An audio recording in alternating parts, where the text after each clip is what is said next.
Bonjour à tous, c'est la dernière édition Flambe, le 12e épisode. J'espère que vous allez donner des gagnants. C'est parti.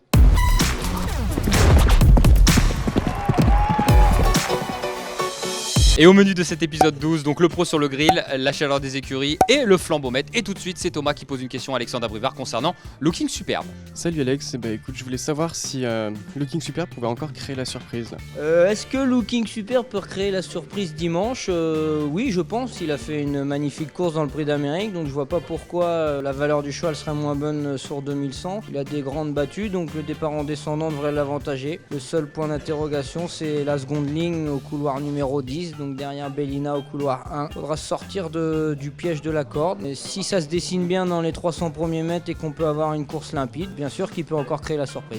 Et maintenant, on part avec Stéphane et Fred pour la chaleur des écuries. Et comme invité, c'est Gabi Guelormini qui vous parle de toutes ces cartouches du week-end. Samedi, je serai associé à Manon Valou dans le Quintet. Je pense que c'est vraiment une première chance. C'est un cheval qui enchaîne bien les courses tous les 15 jours, trop attelé, trop monté. Donc là, je pense que c'est encore une belle opportunité pour qu'il puisse se terminer dans les 3 premiers. Ensuite, Fric du Chêne, il retrouve les mêmes concurrents sans Festin Bourbon.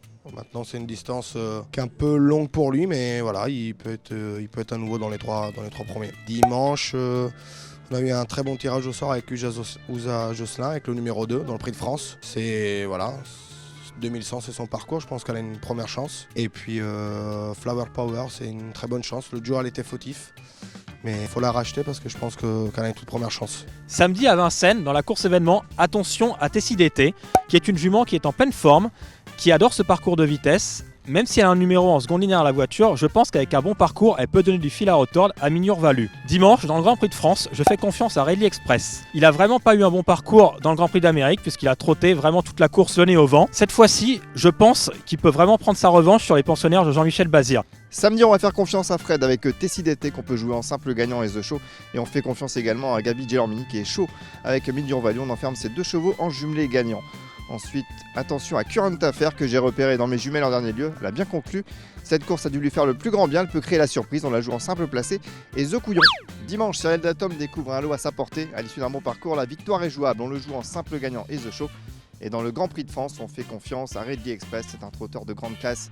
Il attire un excellent numéro et cette fois-ci, la victoire est jouable. On le joue en simple gagnant.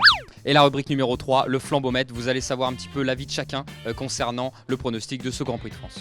À ton avis, quel est le favori pour le Grand Prix de France ce week-end, ma poule? Alors pour moi, ça sera Ridley Express. Le grand favori, Bottengen. Avec Bold Eagle? Voilà. Eh bah super, nickel. Bold Eagle. Davidson va gagner. Davidson Dupont. Ouais, Davidson Dupont il va gagner. Ah, Botigo. Bellina Josselin. Je pense que Ridley Express peut le faire. Il a voyagé tout le temps en dehors du cheval de tête de Davidson Dupont. Il a emmené les 2 Bazirs dans un fauteuil. Et puis dans la ligne droite, il a jamais le morceau. Bon, pour terminer, je vais vous donner mon pronostic. Pour moi, ça sera Ridley Express, qui n'a pas eu un bon parcours la dernière fois et qui a un bon numéro derrière l'Autostar.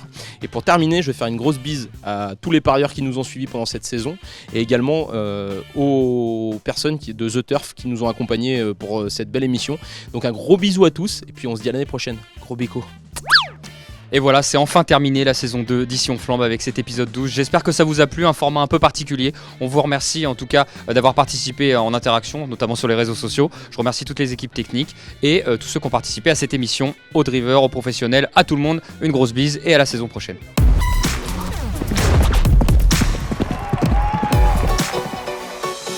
Ok, ça tourne. Allez! Salut toi beauté.